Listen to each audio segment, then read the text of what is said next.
My name is Elaine Roman. I am a retired school social worker. I am a proud mother of 6 children and grandmother of 16 precious grandchildren. Our topic for today is 3 generations of Palestinian women. The idea behind this program is to show the work and devotion of these 3 generations of Palestinian women to educate, to preserve, to promote Palestinian culture and heritage, and let the world know about the richness and beauty of this culture. I am happy and excited to have my daughter Maha with us and my granddaughter Iman. Maha, can you tell us briefly about yourself? I am Maha Saka, the director of the Palestinian Heritage Center. I have 3 children, Iman and Ihab and Raed, and a wonderful husband. I travel back and forth from Ann Arbor to Bethlehem. I have to say that the Israeli occupation of Palestinian land, the destruction of their homes, and the strangulation of the Palestinians, especially by the wall, has made life almost impossible to live. Each one has his or her own way to struggle for a just cause. Since I am the oldest of these 3 generations, I have to say that I choose education as a way of reaching toward peace. When I was in Palestine, in my country, I was a board member in Women Association for Child Care. I used to help women without a degree. When I came to this country in 1969, my aim was to get my education and to help these women. But I was not able to go back because Israel did not allow anybody to go back and leave their homes except for a visit. At age 43, with limited English abilities, devotion, and dedication, I succeeded to get my master's degree in social work from the University of Michigan. My family is proud of me for all the work I did. I got an award for strengthening families from the 4 Cs. And when I was a social worker in an Arbor public school, I implemented a program called Proud Parent Network. It helps through an Arbor school to help families and children. And and also I did like 60 programs, more than 60 programs, and they're still showing in Community Access TV here. Also, I got an award for political arena, #1, it was award #1, through also CTN. In the few last years, I have been involved in raising awareness about the daily struggle of the Palestinians through meetings, TV shows, letters to the editors, writing letters to presidents and senators. I think I said too much. Now, Maha, what inspired you to do the work? First, Iman. خلينا تعرفي على إيمان كمان. And Iman, who would like to start first? No, Iman she. Iman, tell us, please, about. Yeah, I just wanted to introduce what I do. I'm an assistant professor at St. Xavier University. I teach anthropology and archaeology of the Middle East, which is my specialty. And I direct the Middle Eastern Studies program there. Very interested in preserving archaeological and cultural sites, especially in areas of conflict.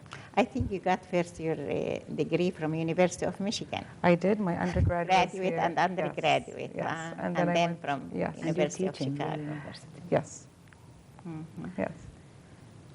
So tell us about what you do. Yeah.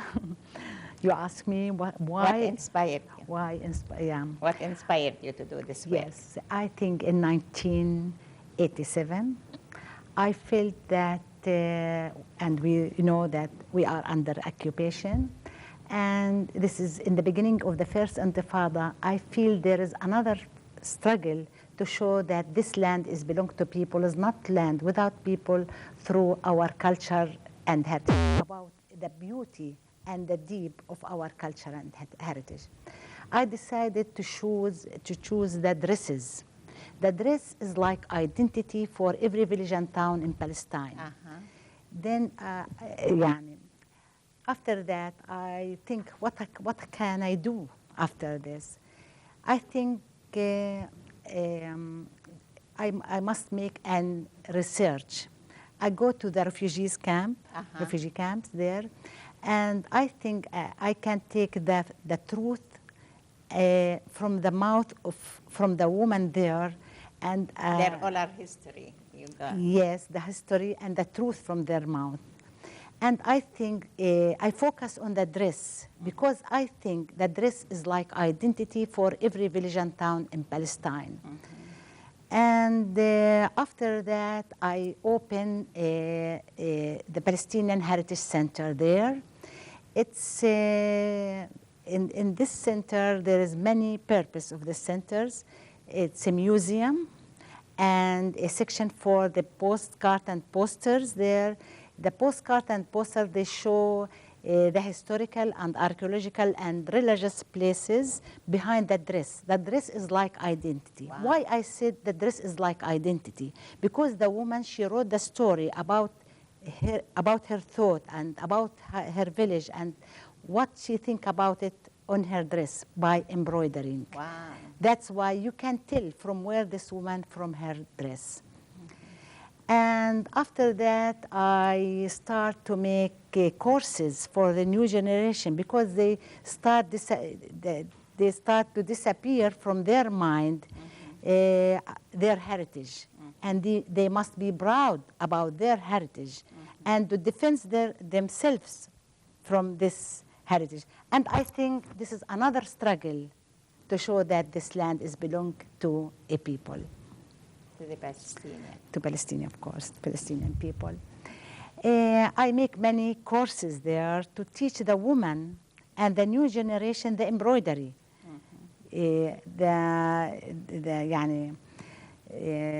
The geometric shape, and I keep the design and the color to keep the identity for those dresses. And also you made it a modern way, like you dress your dressing. Yes, of course, because the new generation, then they can use it. They can use it, continue yeah, from by generation to blouses, shawls and skirt and bags and all of these. I think we can see some of these things now in the film. Yeah. أهلا وسهلا بكم في مركز التراث الفلسطيني من مدينة بيت لحم من فلسطين الوطن. تأسس مركز التراث الفلسطيني عام 1991 بهدف توثيق وإحياء ونشر التراث الفلسطيني. أنا مها السقا، أم فلسطينية ل3 أبناء. قد تربيت في بيت فلسطيني علمني حب الوطن والانتماء إليه والعمل من أجله.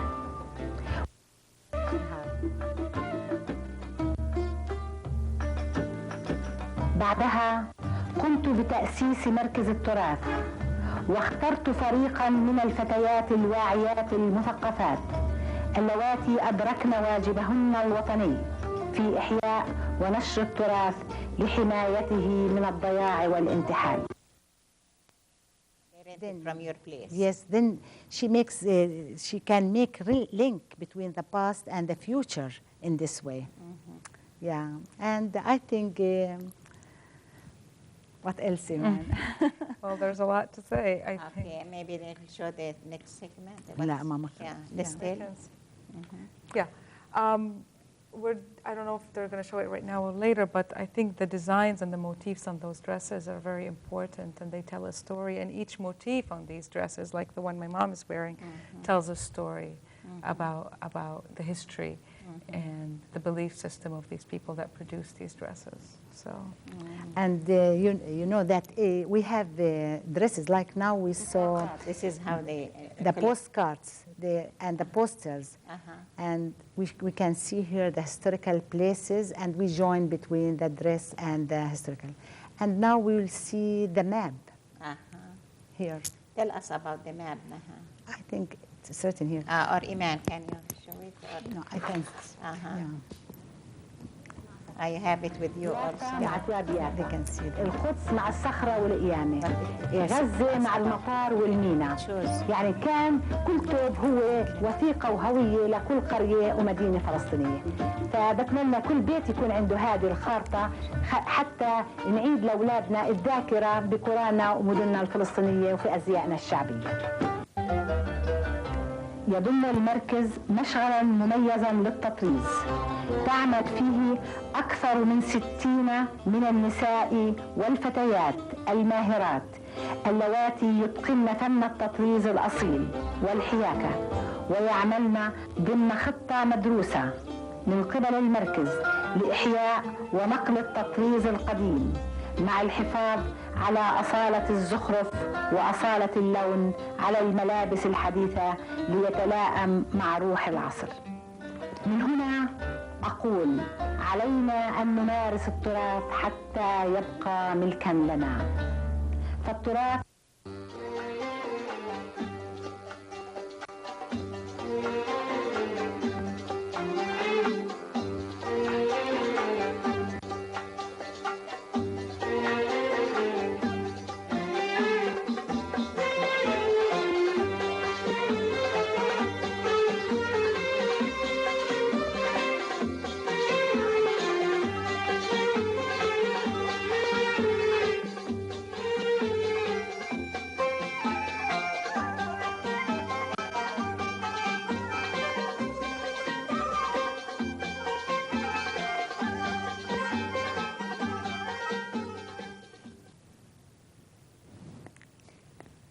So, Maha, tell us more.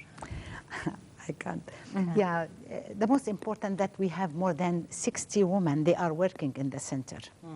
Yeah, we give him the material and the design and the thread, of course, and the design, and they can do this work in their house between their children, because you know that back in Bethlehem, the men, they are not working there. That's why the women, they are working there. That's why I'm happy that we have. Yeah, they those have women. no income. They really no work, Yeah. nothing. In this way, we increase their income. Yeah. Yeah, to and help them. of course, we can show this picture here for the employees. They are Yeah. part of them. These are the women. Okay. And of course, the students come all to the center. The new generation, they can also Here, hear the new generation. yeah. And the schools come to the center to know So more. you ask the students to come to your center and you educate them about that. Yes, huh? this is the most important. Our aim to teach our new generation and to be about their Proud. heritage and to be proud of Right, it. Yes. I think this is a very important objective of the center, which is to educate the young generation, because the embroidery is disappearing and the interest of the younger generation is not there. So I think by she's keeping it alive this way. right. Exactly, and especially teaching it to the young, because the young are not practicing this embroidery at all. This art is disappearing, so it's important that it comes back. Yeah, that's good. We can see next of that film. Part of it is also reviving the traditions and documenting these traditions, like the wedding traditions that she did a lot of research on. And I think You want to? I think we see have a it segment, also, yes. The segment of the wedding. Okay. We can see now the في wedding. فلسطين بتفاوت بسيط. ففي منطقة بيت لحم عندما يقع اختيار الشاب وأهله على فتاة يذهب أهله يتقدمهم كبير العائلة إلى أهل الفتاة لأخذ الموافقة المبدئية الطلبة، وبعد الموافقة يبدأ التحضير لمراسيم الخطبة وشراء الملابس والحلى لجهاز العروس. يوم الخطبة يذهب أهل العريس إلى بيت العروس حاملين معهم الكسوة والمشروبات وسط الأغاني والزغاريد، حيث تتم الخطبة بتلبيس الخواتم بواسطة ومباركة الكاهن. تستمر الخطبة فترة من الزمن يتم خلالها التحضير ليوم العرس. عند تعيين موعد العرس تبدأ الأفراح من يوم الأحد الذي قبله، فيوم الخميس قبل العرس تتم مراسيم الفردة، حيث تفرد أي تعرض العروس جهاز العرس الذي أعدته أمام الأهل والأقارب والأصدقاء، ويتم بعدها حمل الجهاز إلى بيت العريس، حيث تتسلمه والدة العريس في جو من الأغاني والزغاريد. يوم الجمعة تتم مراسيم الرضوة، حيث يعاد طلب يد العروس وتقديم الفيل، وكان عبارة عن 30 ديناراً تقدم إلى والد العروس يعيدها والد العروس إلى العريس، وتقدم ترضية إلى العم والعمة والخال والخالة. في نفس اليوم وأثناء السهرة يتم عجن الحناء وتحضيره لليوم التالي. هاوي التالية فين؟ هاوي التالية بزركة رد عنك العين.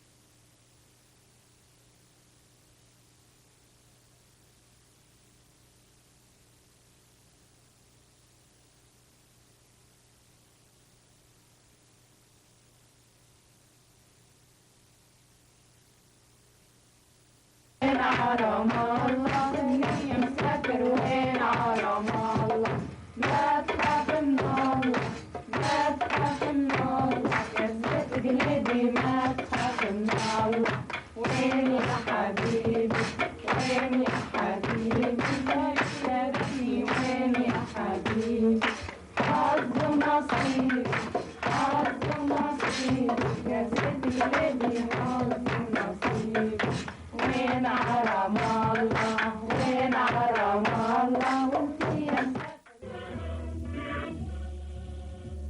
يلا وين ما حطش الاكسبيشن. Really, it's a lot of work and it's artwork also. And but how do you expose it to the world? What do you do to let the people know about it? This is a good question. Yes, I think we make lectures in many places there, and for the students also. They recommend our center for the schools to come and to make link between what they study in the school and to come to the center and to touch the things, to sew the dresses, the household items, all these things. But the most important that we make fashion show and exhibition all around the world. And the most important one, what we did now in Chicago University by the Oriental Institute. And my daughter, she's the curator exhibit there, and maybe she can speak more about this. Yeah, before you say that, to talk about it really. And also I saw the kids also. This is the kids too. Yes, this is the new generation, and this is the schools come to the center. But I tell you that Iman so can. Are they teaching now this in the school? Yes, part of it, a small part. But Small yeah, part. and I think the most important this exhibition in Chicago, and it will remain there for 5 months. Iman can tell us. Iman, tell us about it really. I'm anxious to hear. Well, this is the exhibit is opened in November. The story is I was at the University of Chicago doing research, and one of the registrars asked me if I wanted to see one of the material that comes from the Middle East, because that's my specialty. So we opened up a beautiful case that had gorgeous Palestinian gowns and dresses. It was a surprise to me, yes, at the University of Chicago. So I went and talked to both directors, and they were very interested in putting the show together. And we worked on it for a couple of years, and it opened November 10th. Wow. And it's going to run till March 25th. I think this is And that. this is the exhibit that we're looking at right now. Yeah. This is part of the material in the exhibit. Most of it comes from different dresses, and we focused on the meaning and these dresses as identity for different regions, as also identity for the women and her beliefs and her marital status, for example. We can tell a lot about that from these exhibits. But they are not all these from Chicago. No, the Oriental Institute has a certain number of dresses, and what we did is, this is where my mother comes in, we actually took some of the material from her center in Bethlehem and complemented the material that was available already at the Oriental Institute. Speak about the difficulties to bring Oh yeah, them. shipping the material here was very difficult. We had to go, from the West Bank through Israel and then to the U.S. So it was a very long process that took a lot of time. But the exhibit is finally up. And how many months it will remain there? Till March 25th. So November 10th, and everyone should go and look at it. It's absolutely beautiful. It's at the University of Chicago. Their museum, which is called the Oriental Institute. And we were also able to produce a booklet, a book that's connected to the exhibit that has a lot of details. Oh, you have it. I actually have it. If we can actually. Can you show a little bit? This is it. This is the book that we have. And this The book, museum is selling it. It is. It is available. And what it is, it's a lot of research that I did on the exhibit since I was the exhibit curator. First page. Let me see the first page. Here's the first page. And I think this is the page of your grandmother too here. Oh yeah. The front page was an image of the family actually, which I think, oh, I don't have that image. Anyway. I can't. No. This is an image here that I So think. there is a modern and the old fashion, both together. That's why you chose this I chose this picture because it showed the old traditions and also the new, and how traditions and costumes have changed through time. So it's a very important exhibit, and all the dresses come from different cities that tell a certain story about these individuals. So it'll be, I was really happy to continue the mission that you both started, that was really growing up in the household that had both of you in it, of course, gave me the encouragement to do something. And always I am proud of my mother. She helped us always, and she reputed us how to help people and to work with the people. And I think I appreciate this, and that's why I follow my mother. So it's I don't want to say something about myself, but it seems like what you instill in your children, either politically or culturally or values, it remains in the remains in the children. It's still in them. Yes. So a political thing, you took it maybe from your from your father. And my father too, of course. And as a social worker, you have. Anyway, it's very interesting. Is there other thing to see? And I think Yeah. we're done. If you. right. Yeah, of course, the most important that we will continue this work. And yeah, I think we can see the last minutes, the wall surrounded every village and town in Palestine.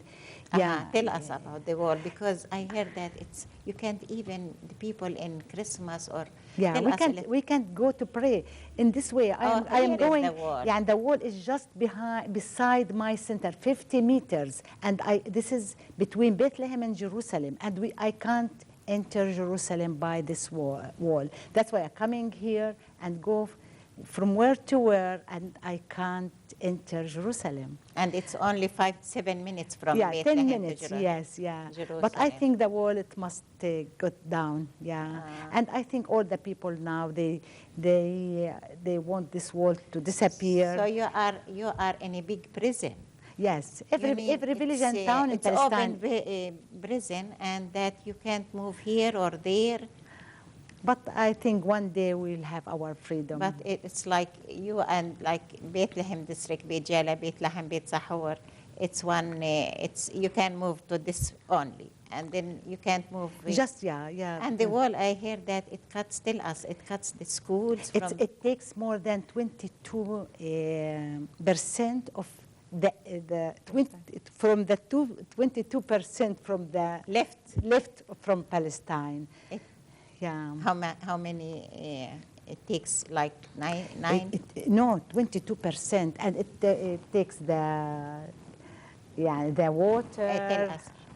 Tell us about. Oh, I think what's the thing to think about this wall is hopefully one day it will open up and people can have dignity and freedom where they can live in a way that will make them express themselves the way they want to and live a free life. So we walls can, is not really. It's walls don't help. Not make peace at all. And Maha, can you? Is there a final thought? Yeah. I think everybody dream to live in freedom. Yeah, the freedom is important for every person. And I think one day we have our just peace and our independent state, I think. Yeah, we are continue struggling until we have our independent state. Yeah. And the wall sure must fall.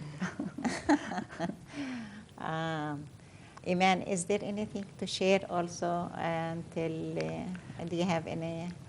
Well, I would just say that I'm happy to be here with both of you. And I think one thing that we need to focus on is education. Exactly. And education. This is our tools, Absolutely, our weapons is education. And to believe in who we are and our tradition and our culture and our heritage and to continue our education. I think that's something because there is no boundaries between families, really. Thank you, Mom, and thank you, Mom. I can say, no, Mom, you can, You know, there is no boundaries between the children, the families. We are all came from one family, really, and we are all human beings. If we treat each other as a human beings, nothing left to fight. That's very true. Yes. And really, we have all of us, each one, to work in his own or her own way. Yes. Everyone has his struggle. Yeah. Yes. And so I wish that day comes soon. I hope so. For it will come. peace. It will come. And I mean, I hope justice will, people will be how shall I say it, just to look at our senators and congressmen to think really what we can do to make peace for all of us. Yes. And thank you for listening, and thank you, Maha, and thank you, Thank Iman. you. I really appreciate it. Thank you, Mother. Thank you, Mother. Thank you so much.